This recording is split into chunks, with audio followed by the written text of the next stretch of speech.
परराष्ट्र मंत्री doctor S Jaishankar सध्या जमैका, सुरिनाम, त्रिनिदाद आणि टोबॅगोच्या अधिकृत दौऱ्यावरती आहेत.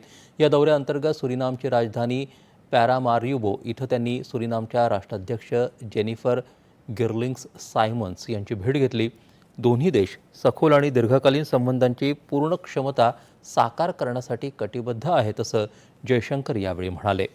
त्यापूर्वी जयशंकर यांनी सुरिनामचे परराष्ट्र मंत्री मेल्विन बोवा यांच्याशी चर्चा केली.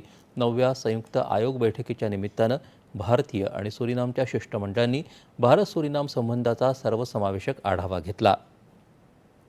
यामध्ये व्यापार, गुंतवणूक, संरक्षण आणि ऊर्जा, विकास सहाय्य आणि क्षमता बांधणी, आरोग्य आणि दळणवळण, संस्कृती आणि लोकांमधील देवाणघेवाण या विषयांचा समावेश होता.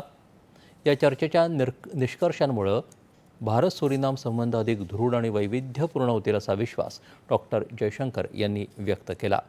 सुरिनाम सरकारला महत्त्वाचे आणि योग्य वाटणाऱ्या प्रकल्पांसाठी नवीन पतपुरवठा द्यायला भारत तयार आहे. तसं क्षमता बांधणीसह सुरिनामच्या लष्कर आणि पोलिसांच्या गरजांना प्रतिसाद देण्यासाठी भारत इच्छुक आहे असंही त्यांनी सांगितलं. या दौऱ्यात डॉक्टर जयशंकर यांनी भारतीय समुदायाशी संवाद साधताना सुरिनामच्या विकासात भारत विश्वासार्ह भागीदार राहील असा विश्वास व्यक्त केला.